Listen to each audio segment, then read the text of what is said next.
But the day of Yahweh Bahasham Yahushai shall come as a thief in the night, will come as a thief in the night, in the which the heavens shall pass away with a great noise, and the elements shall melt with fervent heat. The earth also and the works that are therein shall be burned up. Seeing then that all these things shall be dissolved, what manner of persons ought ye to be in all holy conversation and godliness, looking for and hastening to the coming of the day of Yahweh Bahasham Yahushai, wherein the elements being on fire shall be dissolved. Wherein the heavens being on fire shall be dissolved, and the elements shall melt with fervent heat. Giving all praises to Yahweh Bahasham Yahushai Bahasham Rachak Kadash. Double honor to the apostles and elders, a great millstone and well, laboring the word and doctrine, shalom and in peace. May that be to the elect. So that was 2 Peter chapter 3, from the 10th verse to the 12th. And that's the whole idea. Now what are we trying to be? Where are we trying to get to? Because we're aware of prophecy.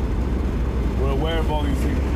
You know, similarly, like Apostle Paul wrote to the Corinthians, you have no need that I write unto you, right, concerning the day of the Lord, because you know that it comes as a thief in the night. Forgive me, it might be the Thessalonians. Look that up, you know, fact check it. Be as the church of Thessalonica, right, more noble than them in church of Berea. Right, so checking every day whether the things were so in the scripture, they weren't just taking the word. Right, but Apostle Paul spoke, you have no need that I write unto you, because you know that the Lord comes as a thief in the night. I believe it's 1 Thessalonians chapter 5 verse 5. So knowing this, right, you don't need to be reminded, you don't need to be warned about prophecy when you know it. It's good to go over it, but in terms of the context I'm speaking, introduction, you don't need that, right? Because you pass that level, mostly. So knowing that these things are happening, once you know, what do you do, right? How do you conduct yourself?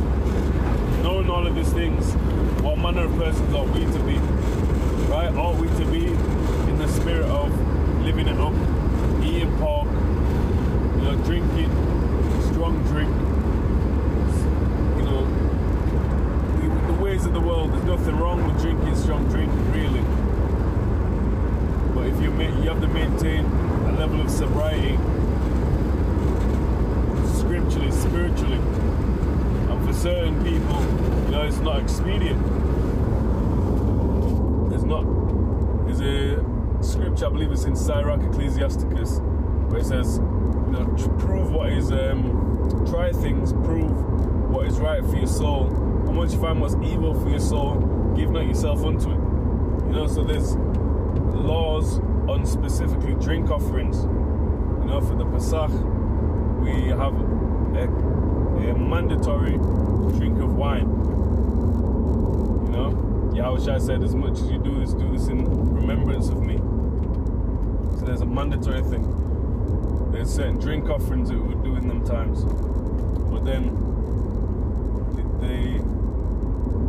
you have liberty, right? So you're allowed, you're given permission to use alcohol if you want to, strong drink if you want to. But then there's certain times it says, to him that knows to do good and doeth it not, to him it is sin. So if you know you're more inclined to sinful thoughts and desires when you're having literal physical strong drink, then give not yourself unto it. You know, you're setting yourself up to fail. You know what to do, but you're not doing it. You know, to him that knows to do good and doeth it not, to him it is sin. So it's not a sin to drink. You know, if you're aware it's setting you up for failure, then you have to reconsider. So looking for and hastening to the coming of the day of Yahweh Bahasham Yahushai. How ought we to be? How ought we to be behaving? You know, what example are we setting? Because the example is being set. You just have to follow it, man. You know, the example of Yahushai is being set. The example of followers of Yahushai is being set. You know, Apostle Paul said, follow me even as I follow HaMashiach. And certain people say, see, that's that Paul, that's that, Paul we shouldn't listen to Paul. Well, Paul, he was doing what he was commanded of Yahushua, and he did it well. The majority of the New Testament, as it's so called today, was either written or authored. No, sorry, not authored. It was either scribed for Apostle Paul or he wrote it himself. A lot of the New Testament, so-called as it's called today, the writings, the epistles, the majority of the books known as New Testament, Matthew to Revelation, Apostle Paul had something to do with. Right, so there's nothing wrong with following someone that's following Yahushua righteously. Then it goes back to, well, are you not following? Put it back in the Old Testament context for them that don't get it. Are you not following Moses because you follow someone that was delegated responsibility from Moses? Well, if they're doing right, that's what Moses told them, and Moses was told correctly of the Lord. There's nothing wrong with that. Right? There's always been order. 1 Corinthians 14:40, let all things be done decently and in order. Right? But heading back to that 1 Thessalonians 5, you don't have need that we write unto about script prophecy. If you know that day comes as a thief in the night. So it's knowing that, how we're behaving. Are we behaving in a manner that any time that Yahushua comes back is going to be pleased with what we're doing? Or, are we doing works that are not a pattern of good works, like a young man is taught to maintain? Maintain a pattern of good works. That's a key part of pattern. Right? You can't just do one good work and go, well, I've done a good work. Like they teach you that you can do whatever you want. You just sprinkle dirty Flint, Michigan water up on your head and you clean, you cleanse. You can do no wrong in the Lord's eyes. I don't work like that. That's symbolic, that washing of water. True washing of water is by the word. Right? Ephesians 5:26. Psalm 119:9.